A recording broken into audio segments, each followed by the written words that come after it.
এই অবস্থা সেটা আপনাদের দেখাচ্ছি।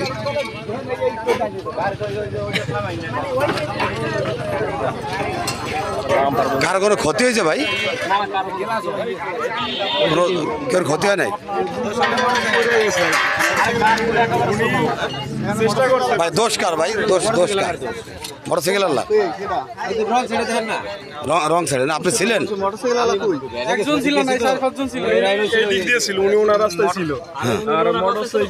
আর প্রথম হলো এই পাশে একটা টমটম আসতেছে, আর উনি ছিল টমটমের পিছনে, আবার এদিকে একটা ভ্যান যাইতেছে, এদিকে টমটমওয়ালা চাপতেছে, উনি আবার ওভারটেক করতে পারে না টমটমওয়ালা, উনি সাইডে চলে গেছে, এই সাইডে পড়ে যাইতেছিল, এই ফোনটা রং সাইডে চলে গেছে, আর উনি ওনার রাস্তা দিয়ে যাইতেছে, উনি চেষ্টা করছে বাঁচানোর, পয়রা যাওয়ার উপলক্ষে উনি আর ওইদিকে চাপাইয়ে উপরে উড়াইতেছে। জি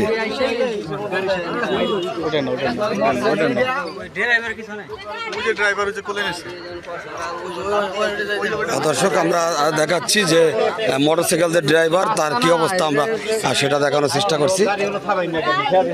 আপনারা দেখতে পাচ্ছেন যে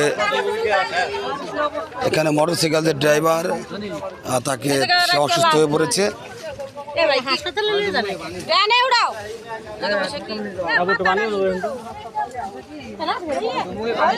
এইভাবে না রাখিয়ে ভ্যানে নিয়ে নি, হাসপাতালে নিয়ে যান, হাসপাতালে নিয়ে যান। হাসপাতাল তো কাছে নাই রে ভাই, কাছে না, নিতে তো হবে, ডাক্তারের কাছে তো নিতে হবে। আর দর্শক, আপনারা দেখতে পাচ্ছেন যে এখানে গাড়ি কিন্তু জ্যাম পড়ে গেছে। এই রোডে যে মারাত্মক অ্যাক্সিডেন্ট হয়েছে, অ্যাক্সিডেন্টের যে পরিমাণ মানে আঘাত পাওয়ার কথা সেই তুলনায় মনে হয় কিছুটা কম। তো তাও কিন্তু মোটরসাইকেল যে ড্রাইভার আর তার অবস্থা কিন্তু খুবই আশঙ্কাজনক।